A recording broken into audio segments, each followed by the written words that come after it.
ఈ బాయిలో ఉన్నట్టుగా చూస్తే నాలాగా మీరు కూడా షాక్ అవుతారు.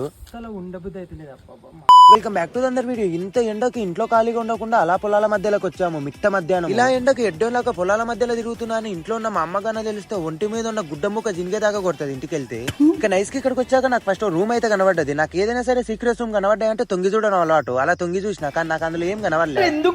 పొలాల మధ్యలో చిన్న స్టోర్ రూమ్ లాగా ఉంది. ఇంకా అలా నైస్ గా రూమ్ వెనక్కి పోతే అబ్బాబాబా అద్భుతమే. ఇంతటి పచ్చటి చేన్ల మధ్యలో ఒక బావి. ఆ బావిలో ఉన్న వాటర్ ఉడికి ఎంత క్లీన్ గా ఉన్నాయంటే లోపల ఉన్న చేప ఉడక క్లియర్ గా కనబడుతుంది. ఈ బావిలో ఉన్న వాటర్ ఇంత క్లీన్ గా ఉండడానికి కారణం బావి చుట్టుపోంటి రాళ్ల మధ్యలో నుంచి ఊరుతున్నాయి ఈ వాటర్. ఏం మాట్లాడుతున్నావురా? ఎస్, ఈ బావిలో ఉన్న వాటర్ ని మోటార్లు పెట్టి పొలాలకి ఎంత వాడినా అంతకు డబల్ గా ఊరుతాయి. మళ్ళీ ఇందులో చేపలు కూడా చాలా రకాలు ఉన్నాయి. ఆల్రెడీ ఒక మోటార్ కూడా నడుస్తుంది బయటికి. ఇంకా అలా బావిని చూసి వెళ్తుంటే బావి పక్కన మా కూకిడియాల చెట్టు అయితే కనబడ్డది. మన గురించి తెలిసిందే కదా, పెయింటింగ్ వేసినాక ఆ పెయింటింగ్ డబ్బాని బాత్రూమ్ లో అలా కూడా వాడుకుంటా.